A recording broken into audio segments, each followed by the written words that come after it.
Good morning बच्चों। आज हम पढ़ेंगे कि लेसन नंबर 15 में दिया है भारतीय अर्थव्यवस्था की विशेषताएं, जिसमें दूसरा पार्ट होगा। कल जो आपको बताया था कि हमारी अर्थव्यवस्था जो है अविकसित अर्थव्यवस्था है। आज हम पढ़ेंगे प्रमुखतः भारतीय अर्थव्यवस्था विकासशील अर्थव्यवस्था के रूप में किस प्रकार हमारे दोनों तरह से, दोनों पहलुओं से हमारी तो अर्थव्यवस्था है उसको हम पढ़ेंगे। यहाँ पर पहले हमने पढ़ाया था कि हमारी अर्थव्यवस्था, भारतीय अर्थव्यवस्था अविकसित अर्थव्यवस्था के रूप में, उसमें आपके 8 बिंदुओं का वर्णन किया गया था। 8 बिंदु हो गए थे। आज हम पढ़ेंगे भारतीय अर्थव्यवस्था एक विकासशील अर्थव्यवस्था के रूप में भी है। इसके भी कुछ बिंदु हैं, मिलते जुलते हैं। इससे संबंधित पहले एक हमारे दिया है आधार संरचना। देखिए, किसी भी प्रकार से आधार मान सकते हो आप, परिवार का, समाज का, या किसी भी प्रकार से अन्य कार्यों में आधार का मजबूत होना बहुत जरूरी है।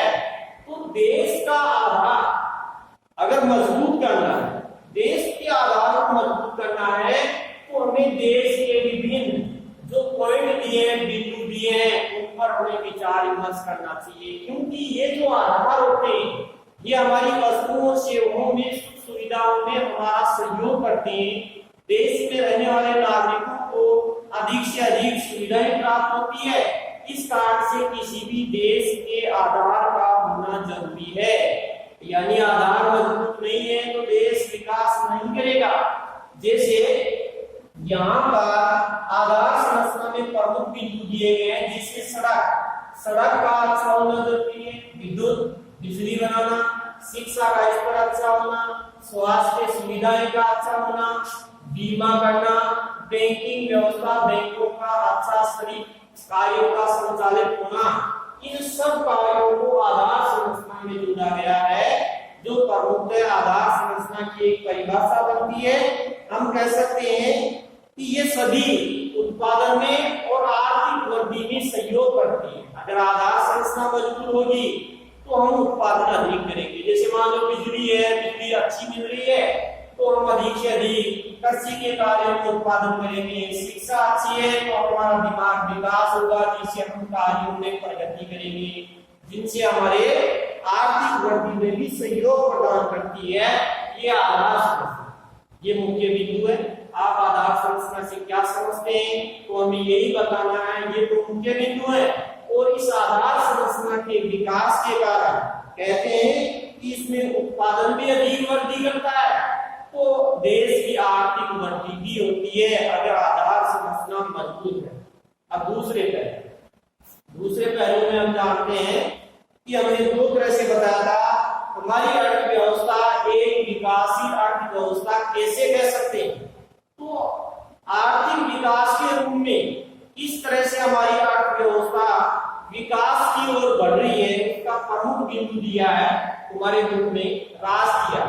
आपको सबको अर्थ बताया हुआ है। राष्ट्रीय जो प्रमुख है हमारे देश की आय के रूप में बताया जाता है।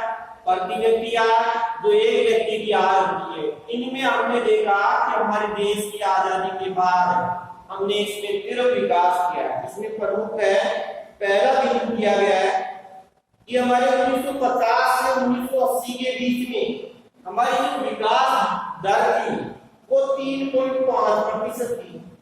और 3.5% जो विकास दर थी, हम ये आप कह सकते हैं कि विकास दर का 3.5% होना। 3.5% का मतलब है हमने वृद्धि की और आज हमारी विकास दर अधिक से अधिक बढ़ रही है। इसके अंतर्गत आंकड़े दिए गए हैं तुम्हारे। इस विकास दर को 3.5 विकास दर को हमारे डॉक्टर राजकृष्णा ने इसी हिंदू विकास दर कहा, क्योंकि भारत में सबसे पहले हिंदुओं की संख्या ज्यादा थी, इसलिए इसको हिंदू विकास दर के रूप में बताया गया है। लेकिन ये कहते हैं कि हमने 1991 से 2011 के बीच 6.8% विकास दर बताई गई है कि 1991 से 2011 के बीच में 6.8% की विकास दर हमने पाई। इसके कारण से हम अधिक से अधिक विकास कर सके और हमारे औसत दर में प्रमुखता बढ़ी। किंतु ये कहते हैं कि 2007-8 में 11वीं पंचवर्षीय योजनाओं में विकास दर और भी बढ़ी, 8% हो गई। इस प्रकार हमारी प्रमुख विकास की दर बढ़ती गई। फिर आ जाता है हमारे प्रति व्यक्ति आय। देखिए प्रति व्यक्ति आय में यहाँ बताया गया है कि 1950 से 1990 की अवधि का निकाला जाए तो हमारे वार्षिक प्रतिशत प्रति व्यक्ति आय 1.6, इस प्रति व्यक्ति आय 1.6 थी, लेकिन हमने इसमें वृद्धि की 90-91 में जाकर के हमारे 5% हो गई और 2015-16 में हमारी 6.2% विकास दर हो गई। इस पहलू से हमने इस पर चर्चा की है।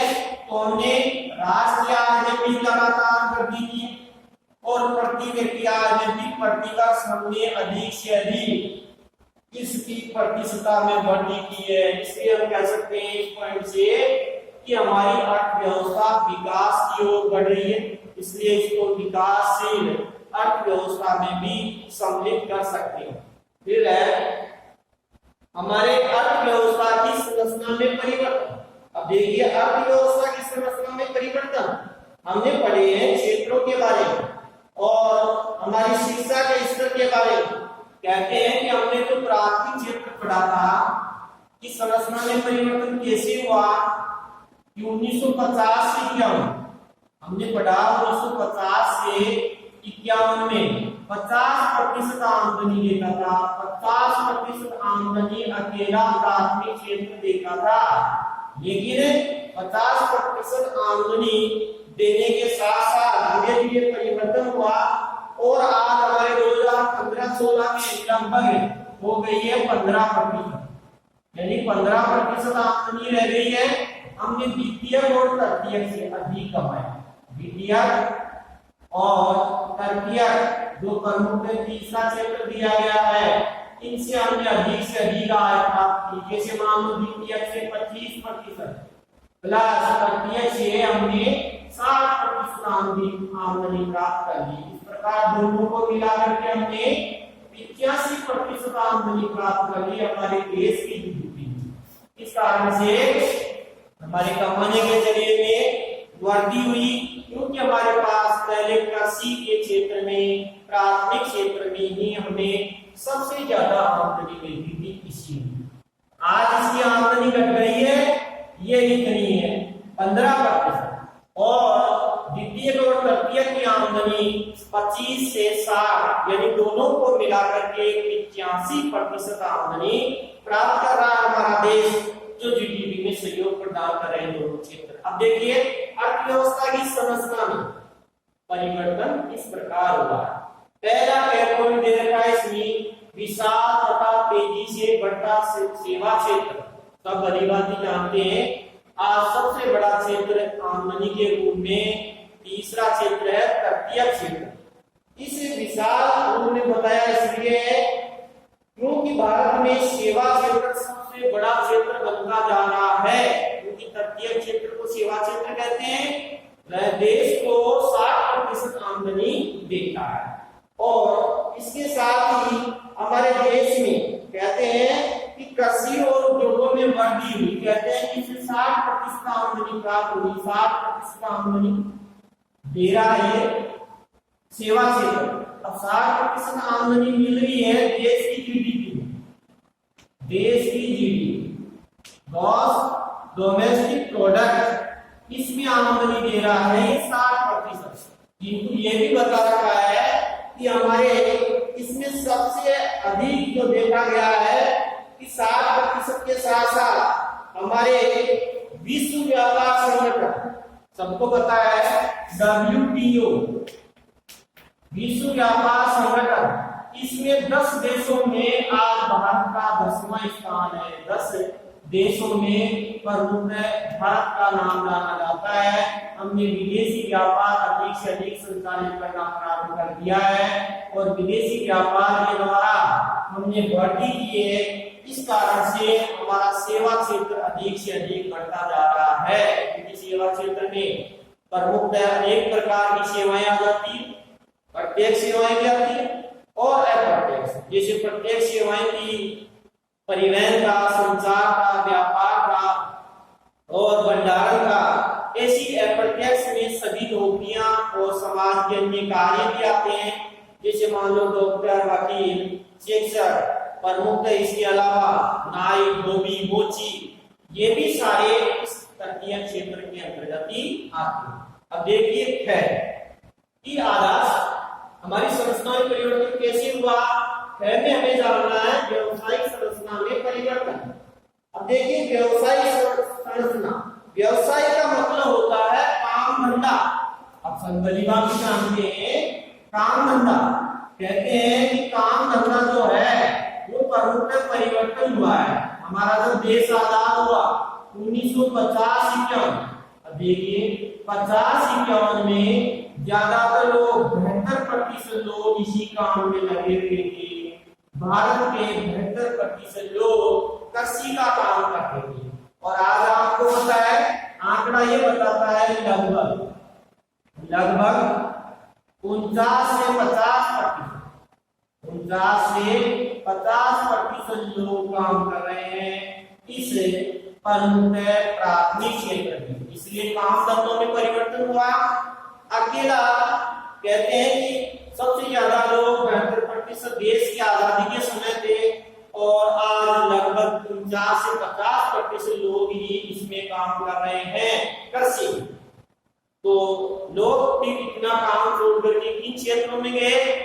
जैसे जैसे शिक्षा प्राप्त हुई वो शिक्षा अर्जित करके प्रमुख अधिक से अधिक द्वितीय और तृतीय क्षेत्र में काम करने लगे, जिसके कारण से सभी के लोगों में काम धंधों में परिवर्तन हुआ और वो अधिक से अधिक इस काम को करने लगे।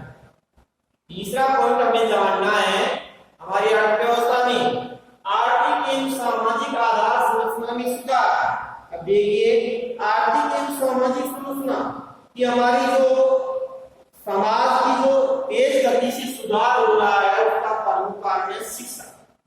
देखिए शिक्षा एक ऐसा प्रमुख बिंदु है जिससे हमारी समाज में परिवर्तन भी होता है और व्यक्ति अपनी आर्थिक स्थिति को मजबूत भी बनाता है, जिसके अंतर्गत हम पढ़ेंगे। जैसे मान लो इसमें आर्थिक एक सामाजिक सुधार में हम पढ़ेंगे, जैसे विद्युत के बारे में दिया है, हमारी प्रमुख विद्युत के साथ सड़क के बारे में दिया है और सड़क के बाद में हमारे यहाँ प्रमुख अन्य बिंदु ने भी स्पष्ट कर रखा है विद्युत से संबंधित। जैसे मान लो बिजली बनाना, बिजली जो बनाई जाती थी हमारे देश की आजादी के समय वो बहुत कम थी। कहते हैं हमारे पिछले 65 वर्षों का आंकलन लगाया गया तो बिजली के उत्पादन में हमने लगभग 100 गुना वृद्धि कर ली है। पहले हमारे पास बिजली बनाने के अधिक उपकरण और अधिक साधन नहीं थे, लेकिन आज हमने 100 गुना वृद्धि कर ली है। दूसरी बात है सड़क की स्वतंत्रता के पश्चात, कहते हैं कि आजादी के पश्चात हमने समय भारत में उस समय देश की आजादी की देश की आजादी के बाद में अगर सड़कों की लंबाई निकाली गई तो लगभग 4 लाख किलोमीटर थी कुल सड़कों की लंबाई, लेकिन आज वर्तमान में 50 लाख किलोमीटर लंबी सड़कें बना ली है। इसका मतलब हमने अधिक से अधिक विकास किया है। अब देखिए 50 लाख किलोमीटर सड़कें लंबी बनाई, फिर हमने बैंक और बीमा, हमने बैंकिंग और बीमा में भी व्यवस्था की।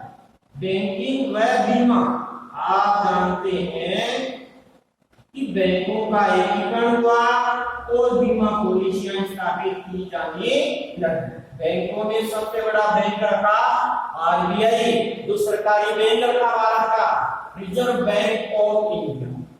अब देखिए धीरे धीरे बैंकों की व्यवस्था हो जाने से हमारी आर्थिक स्थिति में सुधार हुआ। अब लोगों के पैसों का चोरी होने का डर कम हो गया और वो अधिक से अधिक बैंकों में पैसा रखने लग गए। दूसरी बात कि हमने साक्षरता दर में वृद्धि की गई है, हमारी साक्षरता दर। अब देखिए साक्षरता दर में हमने आंकलन के रूप में आज हमारी साक्षरता दर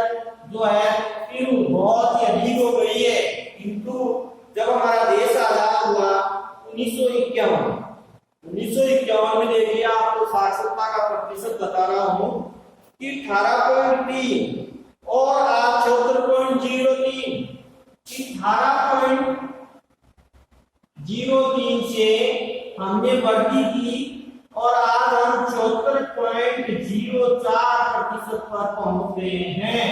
तो हमने वृद्धि की और हमारे विकास की ओर बढ़ने वाली प्रमुख साक्षरता दर बिंदु में 18.03% से हम आंकलन से जान सकते हैं कि 18.3% से हमने 74.04% का आंकड़ा प्राप्त किया है, जिस कारण से हमारी आर्थिक और सामाजिक संरचना में परिवर्तन संभव हुआ है।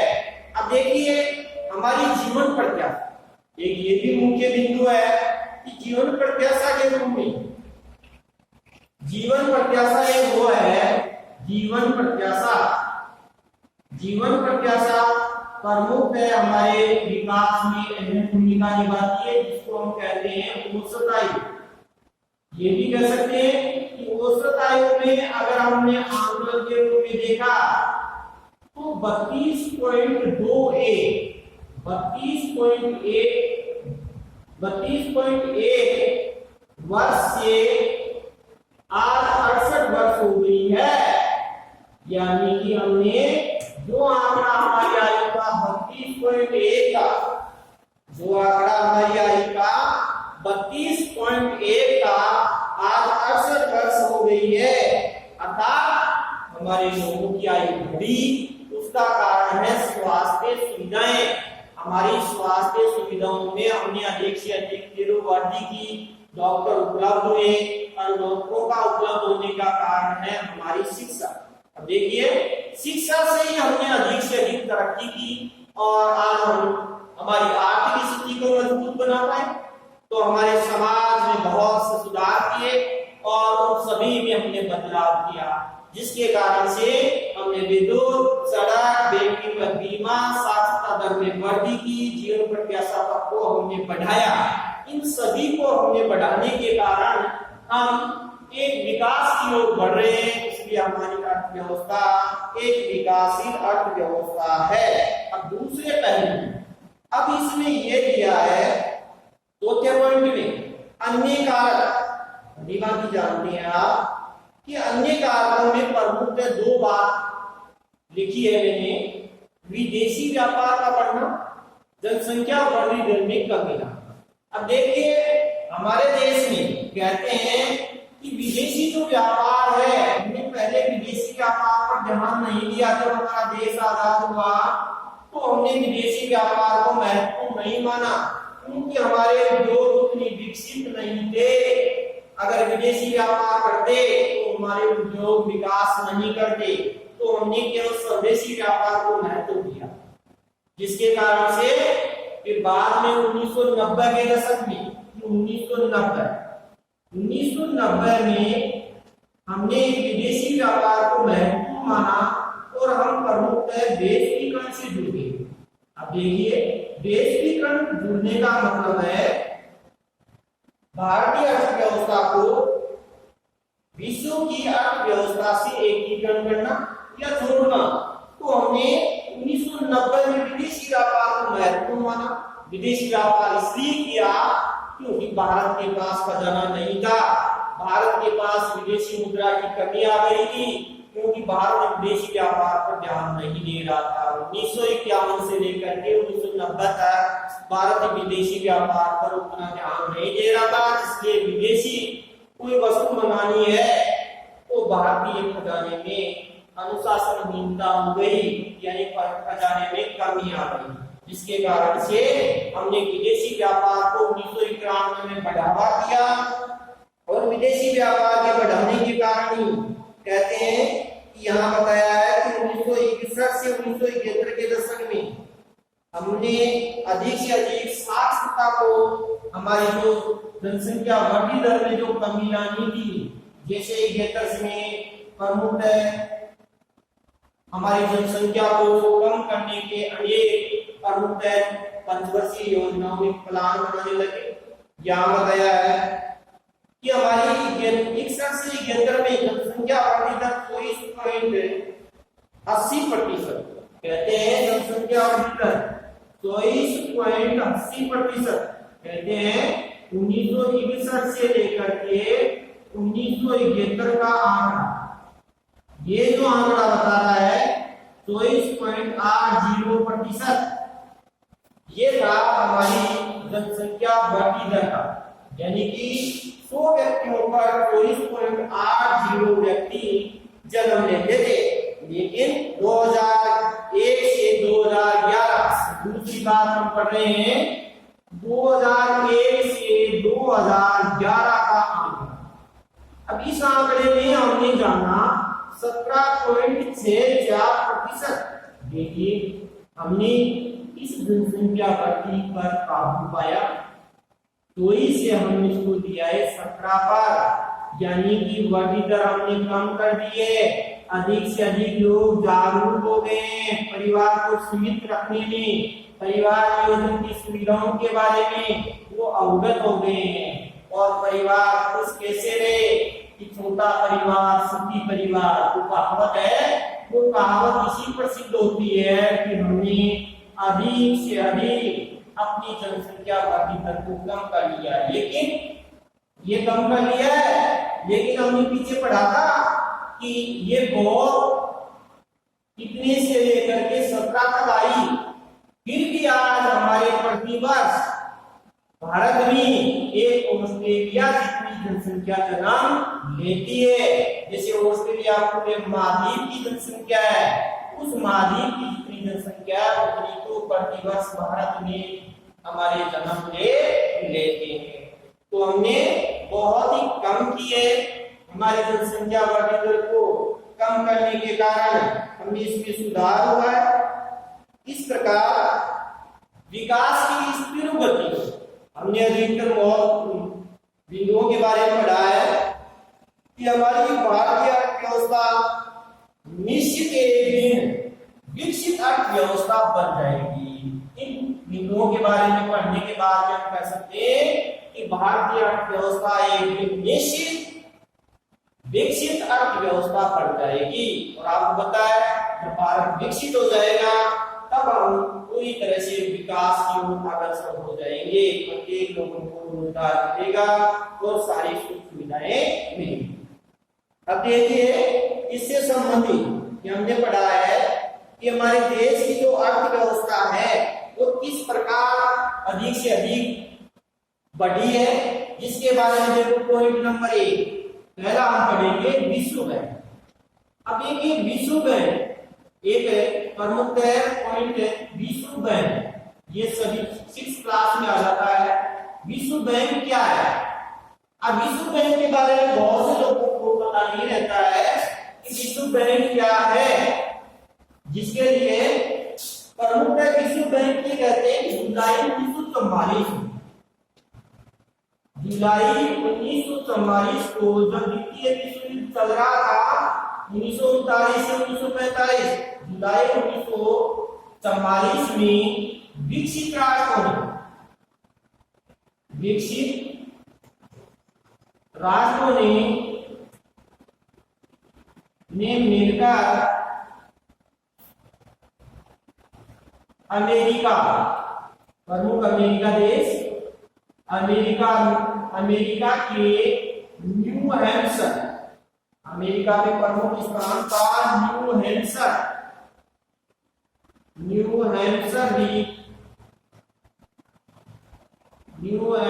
द्वीप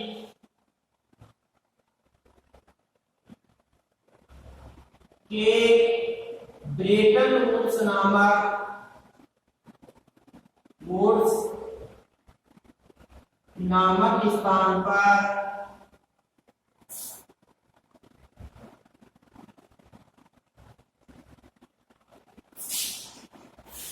इसकी 2 संस्थाएं बनाई।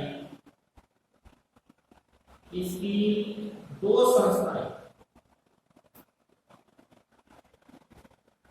2 संस्थाओं का निर्माण किया।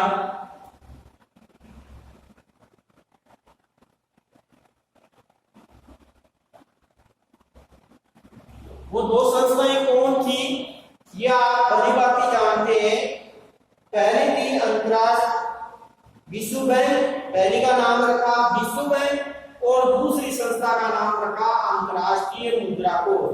बहुत ही अच्छा टॉपिक है। इस पाठ को समझने के लिए हमें विश्व बैंक को जानना जरूरी है। विश्व बैंक की स्थापना विकसित राष्ट्रों ने की थी। जो देश विकसित हो गए उन्होंने मिलकर जुलाई 1944 में अमेरिका के न्यू हैम्पशायर द्वीप के ब्रेटन वुड्स नामक स्थान, ब्रेटन वुड्स नामक स्थान, ये अड़े है वुड्स, वुड्स नामक, ध्यान से सुनिए, ब्रेटन वुड्स, वुड्स नामक स्थान पर इसी दो संस्थाओं का निर्माण किया। पहली थी विश्व बैंक और दूसरी थी अंतरराष्ट्रीय मुद्रा कोष। अब हम इसके बारे में नेक्स्ट टॉपिक पर चर्चा करेंगे। इसी के साथ धन्यवाद, बहुत बहुत धन्यवाद।